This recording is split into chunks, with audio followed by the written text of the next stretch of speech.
भारतीय सिनेमा का एक युग था जब अनगिनत यहूदी कलाकारों ने अपना बहुमूल्य योगदान प्रदान किया था। खास बात यह भी थी कि उन सभी कलाकारों को दर्शकों ने खूब प्यार दिया। 20वां दशक के दौरान कुछ लोग फिल्मी कलाकारों को गलत नजर से देखते थे, इसीलिए कोई भी अच्छा परिवार अपने परिजनों को अभिनय उद्योग में नहीं भेजता था। इस बात का सीधा फायदा यहूदी लोगों को हुआ। एक जमाना ऐसा भी था जब ज्यादा से ज्यादा यहूदी हस्तियां फिल्म इंडस्ट्री में आने के लिए हमेशा तैयार थी। दूसरा कारण ये भी था कि ये लोग किसी भी मौसम में खूबसूरती को बरकरार रखते थे। ऐसी ही एक खूबसूरत अभिनेत्री हुआ करती थी जिसका नाम था रमोला। अफसोस की बात यह है कि रमोला को देखने वाले दर्शकों में से आज शायद ही कोई जीवित रहेगा। रमोला ने बहुत कम समय फिल्म जगत में बिताया, पर उनकी कहानी काफी खूबसूरत और दिल को बेचैन करने वाली है। अगर आपने भी इनका नाम पहली बार सुना होगा तो इस वीडियो को अभी लाइक कर दीजिए। नमस्कार दोस्तों, मैं हूं आपकी अनामिका और स्वागत है आपका अपने चैनल में जिसे कहते हैं biography and real life story. Rachel Cohen उर्फ रमोला का जन्म 5 जुलाई 1917 को मुंबई में हुआ। उनके पिताजी हयाम कोहेन स्कूल में प्राध्यापक हुआ करते थे। एक कारणवश पिताजी को अपने पूरे परिवार को लेकर कलकत्ता बसना पड़ा, इसलिए रमोला की आधी पढ़ाई मुंबई में और उपरांत पढ़ाई कलकत्ता में हुई।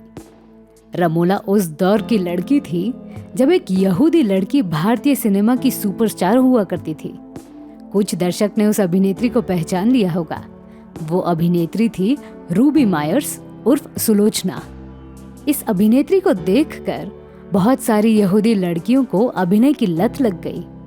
हालांकि उनसे पहले भी सीता देवी ने अपने अभिनय का जलवा पेश किया था।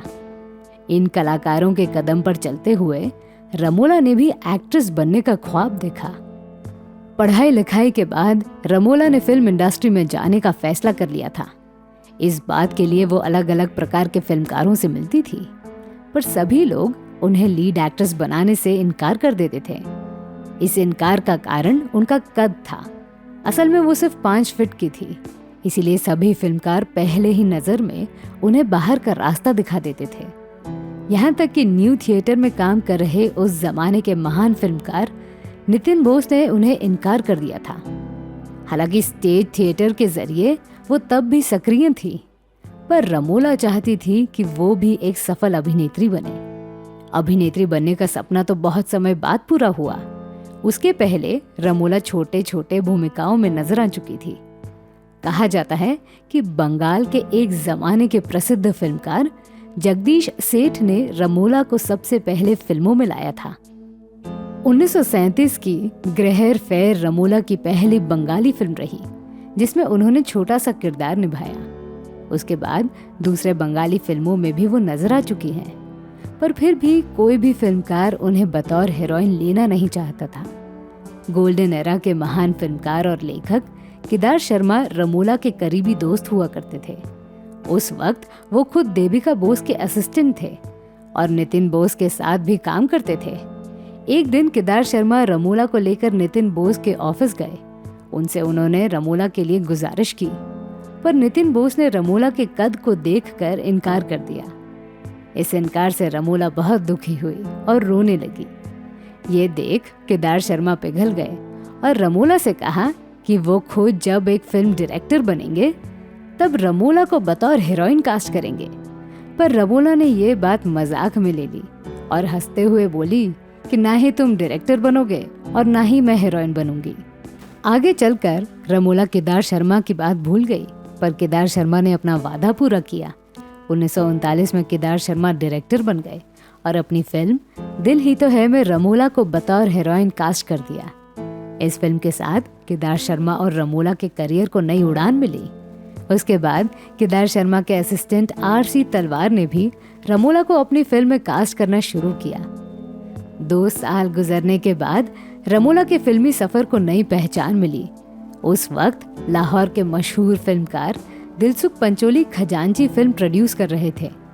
इसमें बहुत सारी अभिनेत्रियां थीं।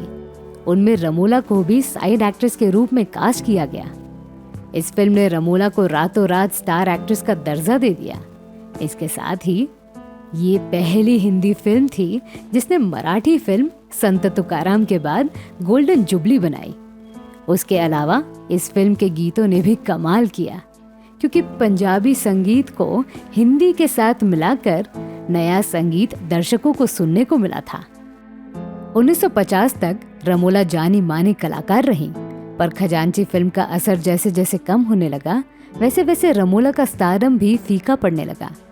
किशोर साहू जैसे महान फिल्मकार के साथ सावन आया रे जैसी फिल्म ने भी कमाल नहीं किया। देव आनंद की हम भी इंसान हैं और स्टेज, इन दो फिल्मों ने भी अच्छा कारनामा नहीं किया, पर फिर भी रमोला की खूबसूरती के कारण फिल्मकार अपनी अपनी फिल्मों में कास्ट कर देते थे। तुम्हें छूने में भी घृणा आती है? मुझे छूने में भी घृणा आती है। क्यों? तुम शरीफ हो इसलिए? तुम शरीफ लोग जबरन हमें पिला दोगे, जबरदस्ती हमारी जवानी लूटोगे और उस पर कहोगे कि हम खराब। क्यों? हम पीते हैं क्यों? क्यों? पेट पालने के लिए। जाओ जाओ ना, सेठ भी तो तुम्हारी जात है, सेठ से क्यों नहीं कहते? जैसे मैं शौक से सेठ के पास जाती हूँ। गुस्सा, जब देखो गुस्सा, माँ नहीं बाप नहीं है कोई हमारा। आखिर हम जिए कैसे? अब ना चोरी करती हूँ ना पॉकेट मारती हूँ, फिर खाऊं क्या? वो दोनों बच्चे बेचारे रामलू और छोटी, वो क्या खाएंगे? वो खाएंगे नहीं, भूखे मर जाएं। सेठ खराब, खराब तो है ही, बहुत खराब। मुझे घृणा आती है, नफरत भी आती है, फिर भी पैसा तो देता है, हमारा पेट तो भर जाता है, पहनने के लिए कपड़ा तो मिल जाता है। अगर मेरी जवानी ना होती। क्या? उनकी फिल्में हिट तो होती थी, पर खजांची जैसी दूसरी फिल्म रमोला कर नहीं पाई। 1950 का साल खत्म होते होते बहुत सारी खूबसूरत अभिनेत्रियों ने अपना दबदबा कायम कर लिया था, जिसमें मधुबाला, मीना कुमारी, सुरैया जैसी अभिनेत्रियां सुपरस्टार बन चुकी थी। इस बीच रमोला ने अपना फिल्मी सफर खत्म होते हुए देखा। शायद इसलिए समय देखकर उन्होंने अभिनय से संन्यास ले लिया। उनका ये कदम इसलिए सही था क्योंकि अगर वो अभिनय करती रहती तो फ्लॉप एक्ट्रेस का धब्बा उन पर पड़ता। इसलिए रमोला का नाम भारतीय सिनेमा की बेहतरीन अभिनेत्रियों की सूची में आता है। उनके पर्सनल जीवन पर रुख किया जाए तो पता चलेगा कि उन्होंने 2 शादी की थी। दूसरे पति लेस्ले रॉन्ड्यू इंडियन एयरफोर्स में काम करते थे। उनसे उन्हें डेना और लिंडा नामक 2 बेटियां हुई। फिल्मी दुनिया से बाहर निकलते ही रमोला ने समाज कल्याण का काम करते हुए 14 परिवार को गोद लिया और 10 दिसंबर 1988 के दिन अपने जमाने की खूबसूरत अभिनेत्री रमोला ने इस दुनिया से विदाई ली। तो मैं थी आपकी अनामिका। मेरी सुनाई हुई कहानी आपको कैसी लगी ये हमें कमेंट सेक्शन में ज़रूर बताइएगा और हमारे channel biography and real life stories को सब्सक्राइब करना न भूलें। नमस्कार।